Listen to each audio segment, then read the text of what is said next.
అందరికీ వర్తిస్తుందా, కొంతమంది అస్మదీయులో తస్మదీయులో వారికి వర్తించదా? అదే మాట్లాడదాం. నాతో పాటు ఇవాళ డిబేట్లో విద్యాసాగర్ గారు జాయిన్ అవుతున్నారు, తెలుగుదేశం పార్టీ అధికార ప్రతినిధి. అడిసిమిల్లి శ్రీనివాసరావు గారు, రాజకీయ విశ్లేషకులు. పూడి తిరుపతిరావు గారు, బీజేపీ సీనియర్ నాయకులు. నమస్కారం అండి అందరికీ.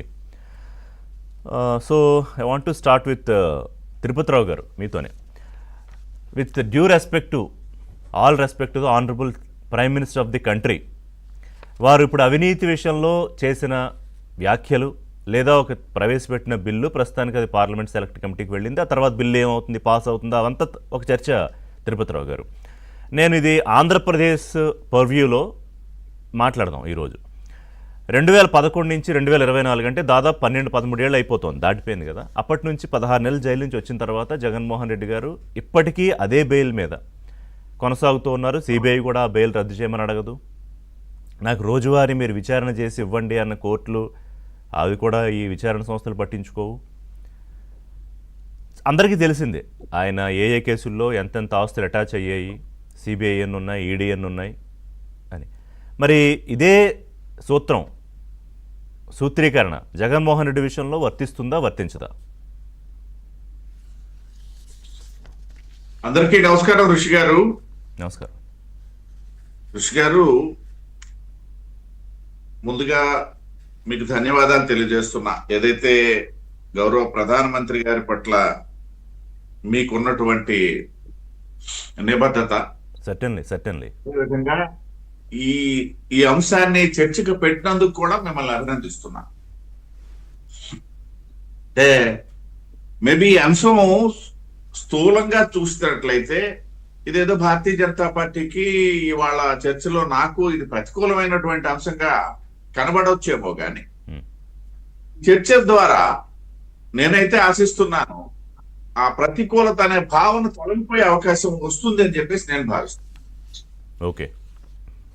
దాంతో పాటు నేను ఒక విషయం స్పష్టం చేస్తాను. ఏదైతే మాకు జరుగుతున్నటువంటి ఉపరాష్ట్రపతి ఎన్నికలు, గత నెలలో ఉపరాష్ట్రపతిగా ఉన్నటువంటి మా పూర్వ ఉపరాష్ట్రపతి రాజీనామా అనంతరం జరుగుతున్నటువంటి ఎన్నికలు, ఈ ఎన్నికల్లో దక్షిణాదికి చెందినటువంటి వ్యక్తి, ఒక బలహీన వర్గాలకు సంబంధించినటువంటి వ్యక్తిని ఇవాళ మొదటిసారి వైస్ ప్రెసిడెంట్ ఆఫ్ ఇండియాగా భారతీయ జనతా పార్టీ ప్రపోజ్ చేసి, ఇప్పటి వరకు బలహీన వర్గాల నుండి ఎప్పుడు కూడా ఉపరాష్ట్రపతి అయినటువంటి సందర్భం. సో ఈ నేపథ్యంలో ఏదైతే సాధారణంగా ఉపరాష్ట్రపతి ఎన్నికలు లేకపోతే రాష్ట్రపతి ఎన్నికలు వచ్చేటప్పుడు నేను ఎప్పుడు చెప్తుంటాను, ఎందుకంటే చిన్నప్పటి నుండి ఒక ఐడియాలతో పెరిగినటువంటి వ్యక్తిని కాబట్టి, నాకంటూ బదశత్రువు ఉన్నారు అనేసి అంటే సమకాలీన రాజకీయాల్లో ప్రత్యర్థులు ఉన్నవాళ్ళు కాదు, సైద్ధాంతికమైనటువంటి బదశత్రువులు మాకు కమ్యూనిస్టులు. కాబట్టి ఆ కమ్యూనిస్టులకు కూడా మేము అప్పీల్ చేయాల్సినటువంటి పరిస్థితి ఉంటుంది. ఇది ప్రత్యేకించి రాష్ట్రపతి ఉపరాష్ట్రపతి ఎన్నికలకు సంబంధించి దేశంలో ఉన్నటువంటి అన్ని పార్టీలకి. ఇందాక మీరు ప్రస్తావించారు, కేజ్రీవాల్ గారు ఆయన జైల్లో నుండి పరిపాలన కొనసాగించాడు, తర్వాత మళ్ళీ అక్కడ ఒక ముఖ్యమంత్రిని అపాయింట్ చేశాడు ఏదో పప్పెట్ గా. లేదు, హేమంత్ సోరెన్ గారు ఆయన జైల్లో నుండి పరిపాలన కొనసాగించాడు, తర్వాత ఏది జరిగిందో మనకు అందరికీ తెలిసినటువంటి విషయం. ఇటువంటి వాళ్ళను కూడా మేము ఓపెన్ అప్పీల్ చేయాల్సినటువంటి ఆవశ్యకత ఉంది. ఇదేదో రహస్యంగా మేము మీ ఓట్లు మాకు ఇచ్చేయండి అని చెప్పి అడిగినటువంటి ప్రక్రియ కాదు. ఆ ప్రక్రియలో భాగంగా ఇవాళ మా కేంద్ర ప్రభుత్వం రాజ్నాథ్ సింగ్ గారు, సీనియర్ పార్లమెంటేరియన్, మా పార్టీలో కూడా సీనియర్ మంత్రి, పార్టీలో జాతీయ అధ్యక్షుడిగా చేసినటువంటి వ్యక్తి, జాతీయ రాజకీయాల్లో ఆరితేరినటువంటి వ్యక్తి కాబట్టి వారికి ఆ బాధ్యతను అప్పగించడం జరిగింది. వారు మాట్లాడడం జరిగింది.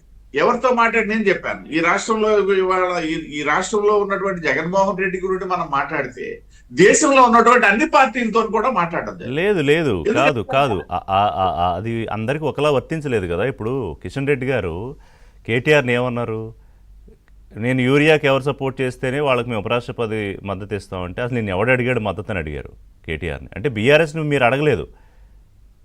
ఇక్కడ ఏది బీఆర్ఎస్ బీజేపీ కలిసి రాజకీయం చేస్తున్నాయని కాంగ్రెస్ పార్టీ పొద్దున్న లేస్తే రోజు విమర్శిస్తుంది.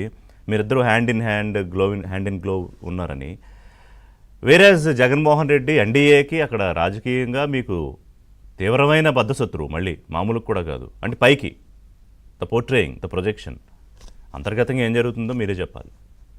కమింగ్ టు దట్ పాయింట్స్ నేను చెప్పేది, ఓపెన్ గా ప్రతిపక్షాలకు కూడా ఓపెన్ అప్పీల్ చేసుకుని వెళ్ళినటువంటి నేపథ్యంలో జగన్మోహన్ రెడ్డి గారు కూడా పార్లమెంట్ లో ఇందాక మనం అనుకున్నట్టుగా ఒక 11 మంది పార్లమెంట్ సభ్యులు ఉన్నారు కాబట్టి అప్పీల్ చేశాం. రెండో విషయం ఇక్కడ మీరు కంపేర్ చేసినటువంటి ఏదైతే టిఆర్ఎస్ బిఆర్ఎస్ కి సంబంధించి ఇక్కడ ఉన్నటువంటి వైసీపీకి సంబంధించి కంపారిజన్ కూడా నేను చెప్పగలను. ఎందుకనేసి అంటే బిఆర్ఎస్ పార్టీ దాదాపు ఒక 3 సంవత్సరాల కింద, అంటే బిఆర్ఎస్ గా రూపాంతరం చెందిన తర్వాత ఎప్పుడు కూడా భారతీయ జనతా పార్టీని వ్యతిరేకించుకుంటూ వచ్చినటువంటి పార్టీ. ఏ రోజు కూడా ఎక్కడ సమర్థించలే, పార్లమెంట్ లో కూడా అంతకుముందు సమర్థించినటువంటి సందర్భాలు చాలా ఉన్నాయి. కానీ వైసీపీ పార్టీ ఏదైతే నాకు తెలిసి కొన్ని సందర్భాల్లో వాళ్ళు కాంగ్రెస్ కూడా సపోర్ట్ చేసినటువంటి సందర్భం ఉంది. ఏదైతే